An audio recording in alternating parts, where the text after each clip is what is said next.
Salve pessoal, aqui é o Léo, professor de Biologia, tudo bem? Voltei para mais uma dica para o Enem. O tema de hoje envolve transporte de membrana. Vou falar sobre o transporte ativo. O transporte ativo ele tem características diferentes do transporte passivo. A gente já teve uma dica sobre osmose, um processo passivo de transporte. Se lá no processo passivo o transporte ocorre sem gasto de energia, aqui no transporte ativo, o movimento de substâncias pela membrana plasmática da célula ocorre com gasto de ATP. Se lá no transporte passivo, o movimento de substâncias em geral ocorre a favor do gradiente de concentração, elas saem do meio mais concentrado, elas migram pela membrana em direção ao meio menos concentrado, aqui no transporte ativo ocorre contra o gradiente de concentração, do meio menos para o mais concentrado. Se lá no transporte passivo o movimento de substâncias visava o equilíbrio da célula com o seu meio, manter a célula e meio em concentrações iguais, aqui no transporte ativo ele visa uma manutenção de uma diferença de concentração. Transporte ativo ocorre quando a célula quer se manter em desequilíbrio com o meio, em diferença de concentração. Mas existem células que precisam se manter em desequilíbrio com o meio? Algumas sim. Por exemplo, o neurônio.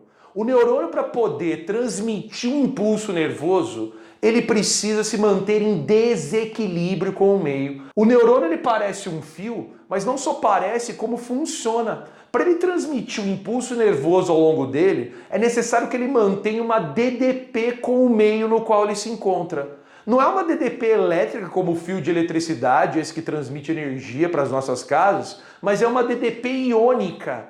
Essa DDP depende de uma diferença de concentração, envolvendo o íon sódio, envolvendo o íon potássio. Essa diferença de concentração ela é mantida graças a um mecanismo que a gente chama de bomba de sódio e potássio. Vamos ver esse esquema aqui então. Aqui eu tenho uma membrana plasmática do neurônio, separando dois meios, o meio intracelular dentro da célula, do meio extracelular fora da célula.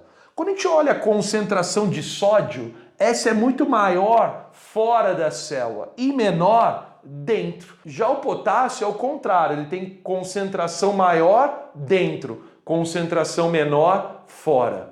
Quando o sódio se mantém em maior concentração fora, o potássio se mantém em maior concentração dentro, a DDP iônica para o neurônio transmitir o impulso nervoso, ela está mantida, assim esse neurônio está funcionando. Acontece que a membrana plasmática ela é permeável para esses dois íons, portanto ocorre difusão. Difusão é um processo passivo, onde o íon sódio acaba entrando no neurônio sem consumir energia. O potássio acaba saindo do neurônio sem consumir energia. Através da difusão, o neurônio tende a se equilibrar com o meio, mas para o neurônio manter um equilíbrio com o meio não é bom.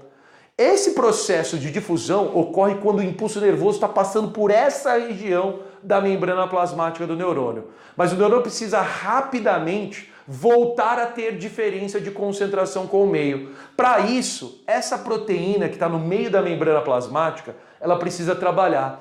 Essa é uma proteína transportadora que faz o seguinte: o sódio não entrou por difusão de forma passiva, essa proteína se encaixa ao sódio, gira e joga o sódio de novo para fora.